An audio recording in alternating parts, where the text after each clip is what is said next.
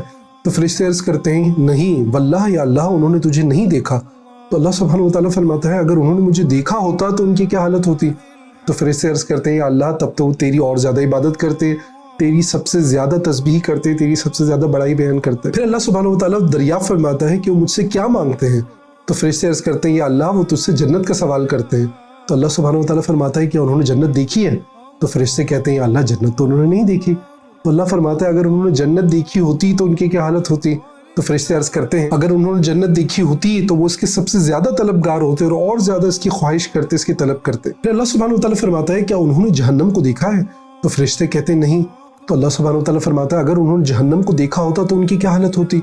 تو فرشتے عرض کرتے ہیں اے ہمارے رب اگر انہوں نے جہنم کو دیکھا ہوتا تب تو وہ اس سے اور زیادہ خوف کھاتے، اس سے اور زیادہ بچنے کی کوشش کرتے اور تیری پناہ چاہتے۔ تو اللہ سبحانہ و تعالیٰ ارشاد فرماتا ہے کہ تم گواہ رہنا میں نے ان کی مغفرت کر دی۔ تو نبی کریم صلی اللہ علیہ وآلہ وسلم نے ارشاد فرمایا کہ وہاں موجود فرشتوں میں سے ایک نے کہا کہ اللہ وہاں پر تو ایک وہ بندہ بھی موجود تھا کہ جو وہاں پر کسی ضرورت سے آیا تھا، یعنی وہ فرشتہ یہ کہنا چاہ رہا ہے کہ وہ ذکر کرنے کے لیے وہاں پہ نہیں آیا تھا بلکہ وہاں تو اس کا کوئی کام تھا، تو اس کام کو پورا کرنے کے لیے وہاں پر آ گیا تھا جہاں پہ لوگ بیٹھے ذکر کر رہے تھے۔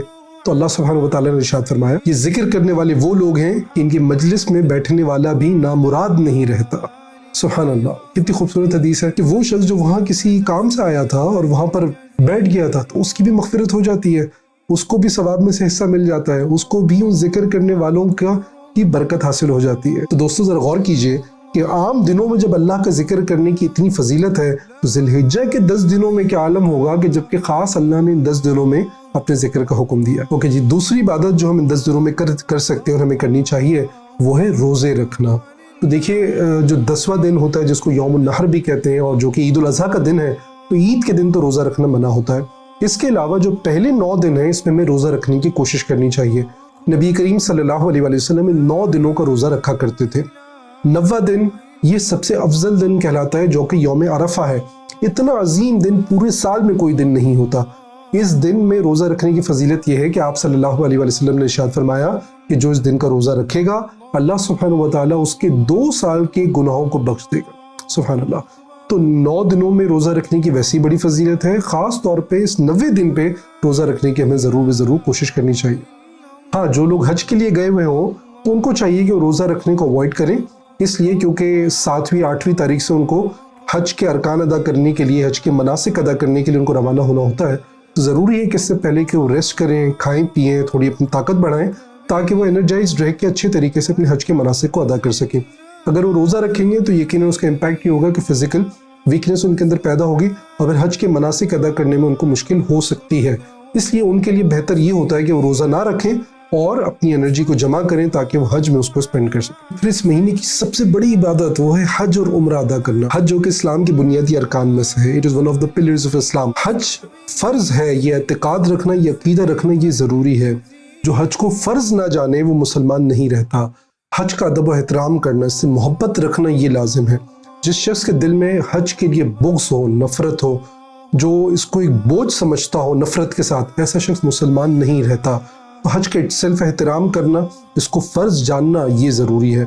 پھر جو اس کو افورڈ کر سکتا ہو اس کے اوپر حج کرنا لازم اور ضروری ہو جاتا ہے۔ قرآن کریم میں اللہ سبحانہ و تعالیٰ نے ارشاد فرمایا وَلِلَّهِ عَلَى النَّاسِ حِجُّ الْبَيْتِ مَنِ اسْتَطَاعَ إِلَيْهِ سَبِيلًا، اور اللہ کے لیے لوگوں پر اس گھر کا حج کرنا ہے جو اس تک چل سکے۔ اس آیت میں اللہ سبحانہ و تعالیٰ نے حج کو فرض قرار دیا ہے بشرط یہ کہ مسلمان اس کی استطاعت رکھتا ہو۔ استطاعت کا مطلب یہ کہ انسان فزیکلی بھی کیپیبل ہو اور فائنینشلی بھی اس کو افورڈ کر سکتا ہو۔ یعنی انسان جب حج کے لیے جا رہا ہے تو پیچھے اپنے گھر والوں کو جتنے دنوں کے لیے چھوڑ کے جا رہا ہے ان کے اخراجات، گھر کے مینٹیننس کے اخراجات، پھر حج دوران سفر جتنے بھی اخراجات ہیں اور وہاں پہ رہنے کے اور واپس آنے تک کے، یہ تمام اس کے پاس موجود ہوں تو حج فرض ہو جاتا ہے۔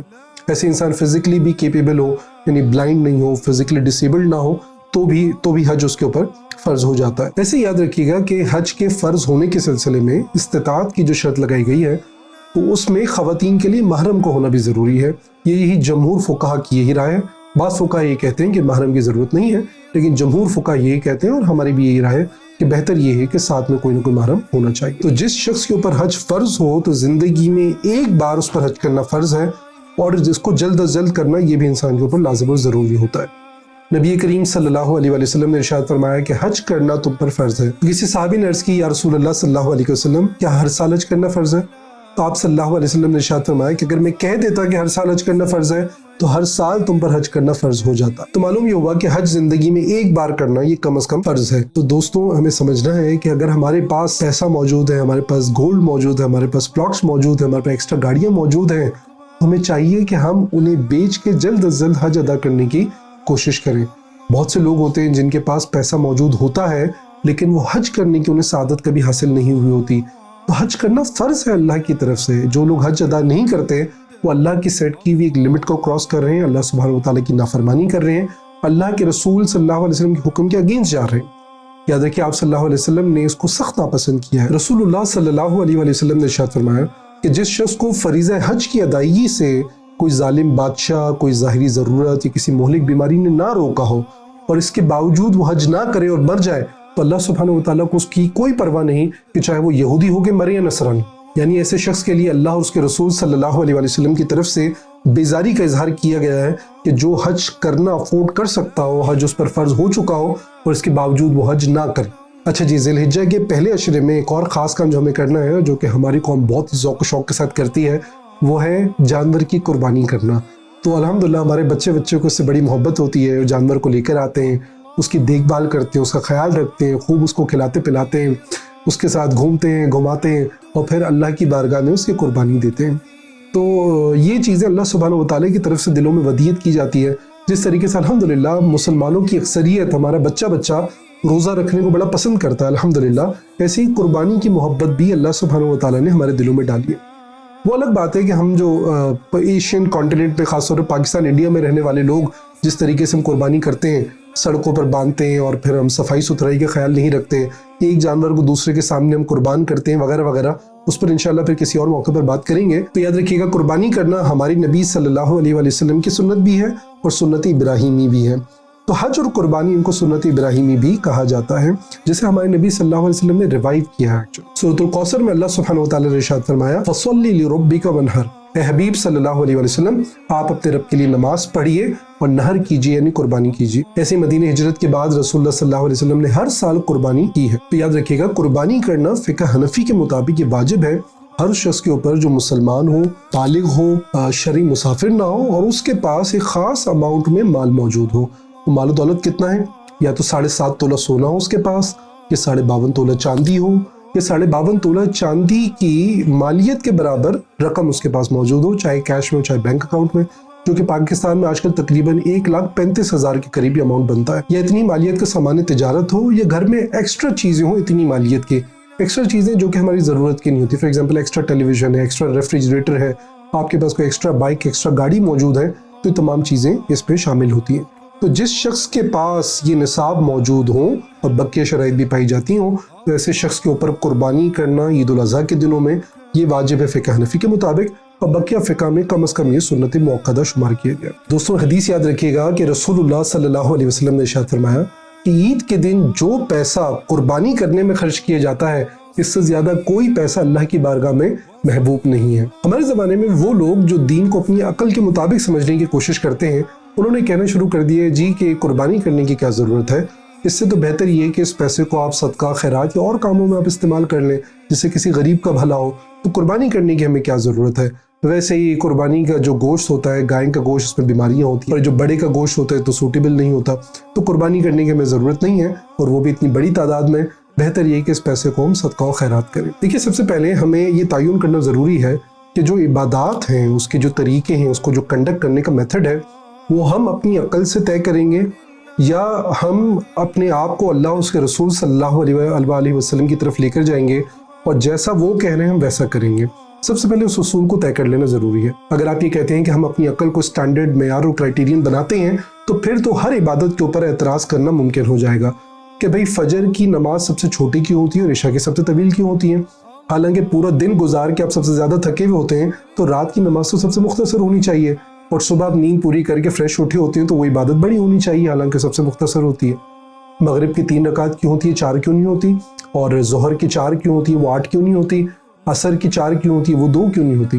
جب آپ وضو کرتے ہیں تو وضو کے فرائض صرف 4 کیوں ہیں، وہ 6 کیوں نہیں ہیں؟ روزے سال کے صرف 30 دن کیوں ہیں اور لگاتار کیوں الگ الگ کیوں نہیں ہوتے؟ جب ہم حج یا عمرہ کرتے ہیں تو خانہ کعبہ کے 7 چکر کیوں لگا رہے ہیں اور ہم اینٹی کلاک وائز کیوں لگاتے ہیں، کلاک وائز کیوں نہیں لگا رہے؟ صفا مروہ پہاڑ کے درمیان ہم کیوں دوڑ رہے ہیں؟ عمرہ مکمل کرتے ہوئے ہم بالوں کو کیوں کٹاتے ہیں؟ اور ہم احرام کیوں پہنتے ہیں؟ احرام کی ان پابندیوں کی کیا ضرورت ہے؟ پھر دیکھیے اعتراضات کا سلسلہ صرف عبادات تک موقوف نہیں رہتا بلکہ دیگر احکامات کی طرف بھی چلا جاتا ہے۔ پھر یہی لوگ یہ بھی کہتے ہیں کہ جی 2 محبت کرنے والوں کو نکاح کرنے کی کیا ضرورت ہے؟ کہ جو ایجاب اور قبول 2 کلمات کی پابندی ہے اس کے بغیر بھی تو رہا جا سکتا ہے، جس طریقے سے مولانا یوسف زئی نے کہا تھا۔ پھر یہی لوگ یہ بھی کہتے ہیں کہ ہم ایک انسان کو میل یا فیمیل میں جبرن کیسے مقید کر سکتے ہیں؟ انسان کو آزادی ہونی چاہیے کہ وہ خود اپنا تعین کرے کہ وہ میل ہے یا فیمیل۔ پھر یہی لوگ یہ بھی کہتے ہیں کہ جی نکاح کا کانسیپٹ صرف میل اور فیمیل کے درمیان کیوں ہے؟ 2 مرد اور 2 عورتوں کا بھی تو نکاح ہو سکتا ہے۔ پھر یہی لوگ یہ بھی کہتے ہیں کہ جی ایک اولاد کے لیے ضروری تھوڑی ہے کہ ایک باپ ہو ایک ماں ہو، ان کی 2 مائیں اور 2 باپ بھی ہو سکتے ہیں۔ تو ذرا غور کیجئے، یہ شخص جو دعویٰ کر رہا ہے کہ میں اپنی عقل کو، اپنی انٹلیکٹ کو استعمال کر رہا ہوں، کہ اپنی انٹلیکٹ کو استعمال کر رہا ہے یا صرف اپنی نفس کی اتباع کر رہا ہے؟ تو غور کریں گے یہ نفس کی اتباع کے علاوہ کچھ بھی نہیں ہے۔ یہ کیسی عقل ہے جہاں پہ انسان اللہ کا انکار کرتا ہے، اللہ کے رسول صلی اللہ علیہ وسلم کا انکار کرتا ہے، ان کے دیے ہوئے احکامات کی دھجیاں اڑا دیتا ہے اور پھر نفس کی اتباع میں انسان چلتا چلا جاتا ہے اور اس کو پتہ بھی نہیں ہوتا وہ تو اصل میں شیطان کے راستے کے اوپر چل رہا ہوتا ہے۔ اور اگر آپ یہ کہتے ہیں کہ عبادات اللہ اور اس کے رسول صلی اللہ علیہ وسلم کی طرف سے دی جاتی ہیں تو یقیناً ایسا ہی ہے، اور ضروری نہیں کہ ہر عبادت کی حکمت آپ کو سمجھ بھی آ جائے۔ مثلا آپ نماز پڑھتے ہیں تو نماز کے جو کچھ سٹیپس ہیں اس کے فوائد آپ کی سمجھ میں آ جائیں گے میڈیکلی۔ مثلا آپ سجدہ کرتے ہیں تو جو خون ہے وہ سارا دماغ کی طرف آتا ہے، اس سے دماغ کو فوائد حاصل ہوتے ہیں۔ ڈیفرنٹ پوسچرز کے ڈیفرنٹ فوائد ہیں، لیکن بہت سی عبادات ہیں جن کے فوائد کو شاید آپ نہیں سمجھ سکتے۔ فار ایگزامپل بھائی خانہ کعبہ کا ہم طواف کرتے ہیں تو 7 چکر کیوں لگا رہے ہیں، یا صفا مروہ پہاڑیوں کے درمیان ہم کیوں دوڑتے ہیں، یا جو نمازوں کی مختلف رکعات کی تعداد ہے وہ کیوں ہے، یا ہم جہاد کرتے ہیں تو جہاد کرنے میں ہمارا فزیکل کیا بینیفٹ ہے یا ہماری دنیا کا کیا فائدہ ہے، حالانکہ وہاں تو انسان کی جان قربان ہو رہی ہے، اس کا مال قربان ہو رہا ہے۔ تو بہت سی عبادات ایسی بھی ہیں جن کے فوائد ہمیں سمجھ میں نہیں آ سکتے، اور یہی ہمارا امتحان ہے کہ ہمیں یہ سمجھنا ہے کہ اللہ اور اس کے رسول صلی اللہ علیہ وسلم کی طرف سے دیا ہوا حکم ہے، اس پر ایمان لا کے اس پر عمل کرنا یہ ہم پر لازم اور ضروری ہے۔ تو قربانی کرنا اللہ کا حکم ہے، نبی کریم صلی اللہ علیہ وسلم کی پسند ہے، آپ نے ہجرت کے بعد ہمیشہ اسے کیا، صحابہ کرام اور مسلمانوں کا ہمیشہ سے طریقہ رہا ہے، اور ہمیں اسی پریکٹس کو انشاءاللہ آگے بھی کنٹینیو رکھنا ہے۔ ہاں، ہمیں ہر طرح کی ریاکاری سے، ہر طرح کے گناہ سے، اسراف سے، افراط و تفریط سے، شو آف سے، گندگی سے اپنے آپ کو بچا کے اس عبادت کو انجام دینا انشاءاللہ۔ اس مہینے کی ایک اور عبادت یہ ہے کہ آپ صلی اللہ علیہ وسلم نے ارشاد فرمایا کہ جو شخص بھی ذی الحجہ کا چاند دیکھے اور وہ قربانی کرنے کا ارادہ رکھتا ہو تو اس کو چاہیے کہ اپنے بال اور ناخن نہ کاٹے یہاں تک کہ وہ قربانی کر لے۔ تو جو بھی شخص قربانی کرنے کا ارادہ رکھتا ہو، چاہے وہ مرد ہو چاہے وہ خواتین ہو، تو فقہ حنفی کے مطابق یہ مستحب اور ریکمینڈڈ ہے صرف کہ چاند دیکھنے کے بعد جو شخص بھی قربانی کا ارادہ رکھتا ہو تو وہ بال اور ناخن نہ کاٹے۔ اس کے پیچھے کیا وزڈم ہے، کیا حکمت ہے؟ تو علماء کرام نے یہ بیان کیا ہے کہ جس طریقے سے حاجی ہوتے ہیں وہ حالت احرام میں ہوتے ہیں، تو حالت احرام میں ان کے لیے بال کاٹنا، ناخن کاٹنا منع ہوتا ہے، تو یہ لوگ جو قربانی کر رہے ہیں اپنے گھروں پر موجود ہیں، یہ اپنی تشبیہ اپنے آپ کو ریزمبل کرتے ہیں ان حاجیوں کے ساتھ، یعنی ہم بھی ان حاجیوں کی طرح نہ ہم بال کاٹیں گے نہ ہم ناخن کاٹیں گے۔ تو یہ نبی کریم صلی اللہ علیہ وسلم کی طرف سے طریقہ ہمیں بیان کیا گیا ہے، یہ وزڈم علماء نے بیان کی ہے، اللہ تعالیٰ سے قبول فرمائے۔ تو دوستو بات یہ ہے کہ جو 10 دن ہے ذی الحجہ کے، یہ اللہ اور اس کے رسول صلی اللہ علیہ وسلم کی بارگاہ میں بڑے ہی عظیم دن ہیں، تو ہمیں کوشش کرنی چاہیے کہ ان عظیم دنوں کا ہم بھرپور فائدہ اٹھائیں۔ تو اکثر ہمارے سب کانٹینٹ میں خاص طور پر ان مبارک ایام سے بڑی غفلت ہے۔ جو زیادہ جوش و جذبہ پائے جاتے ہیں قربانی کے لیے پایا جاتا ہے کہ جانوروں پہ پوری ایفرٹس لگ رہی ہوتی ہیں، ان کا خیال رکھ رہے ہیں، ان کو چارہ کھلا رہے ہیں، قربانی کا اہتمام کر رہے ہیں، ٹھیک ہے وہ اچھی بات ہے، لیکن کیا صرف یہی ایک سنت ہے ان 10 دنوں کے لیے؟ کہ ان 10 دنوں میں یہ سنت نہیں ہے کہ ہم فرائض کی تو پابندی کریں، اپنے آپ کو ہر گناہ سے بچائیں؟ کہ ان 10 دنوں میں یہ سنت نہیں ہے کہ ہم کثرت سے اللہ کا ذکر کریں؟ کہ ان 10 دنوں کی سنت نہیں ہے کہ ہم حج کے بارے میں علم حاصل کریں، عمرے کے بارے میں علم حاصل کریں؟ کہ ان 10 دنوں کی یہ سنت نہیں ہے کہ ہم کثرت سے تلاوت قرآن کریں اور صدقہ و خیرات کریں؟ کہ ان 10 دنوں میں یہ سنت نہیں ہے کہ ہم کثرت سے اللہ کا ذکر کریں، اس کی تحلیل، اس کی تمجید، اس کی تسبیح، اس کی کبریائی بیان کریں؟ تو یہ تمام بھی تو سنت ہے نا. مجھے اور آپ کو نہیں معلوم کہ اگلے سال یہ ایام ہمیں دیکھنا نصیب ہوں گے یا نہیں ہوں گے، لہٰذا غنیمت جانتے ہوئے ہمیں زیادہ سے زیادہ نیک اعمال کی کوشش کرنی چاہیے. پھر بہت ضروری ہے کہ ہم تمام مسلمان اللہ کی بارگاہ میں کثرت سے استغفار کریں، اپنے گناہوں پہ شرمندگی محسوس کریں، اللہ کی بارگاہ میں معافی چاہیں، آئندہ نہ کرنے کا ارادہ کریں، اپنی سیلف اسسمنٹ کریں اور اپنے آپ کو ہم گناہوں سے بچائیں. اللہ تعالیٰ سے دعا ہے ہمیں عمل کرنے کی توفیق عطا فرمائے. یہ تھا ہمارا پروگرام فضائل ذی الحجہ کے بارے میں. امید ہے آپ کو اس سے سیکھنے کو ملا ہوگا. اپنا فیڈ بیک ہمیں ضرور دیجیے گا تاکہ ہم اس پوڈ کاسٹ کو امپروو کر سکیں. ہمارا یوٹیوب چینل ضرور سبسکرائب کیجیے گا. I'll see you again in another video. Till then, take a very good care of yourself. اللہ حافظ.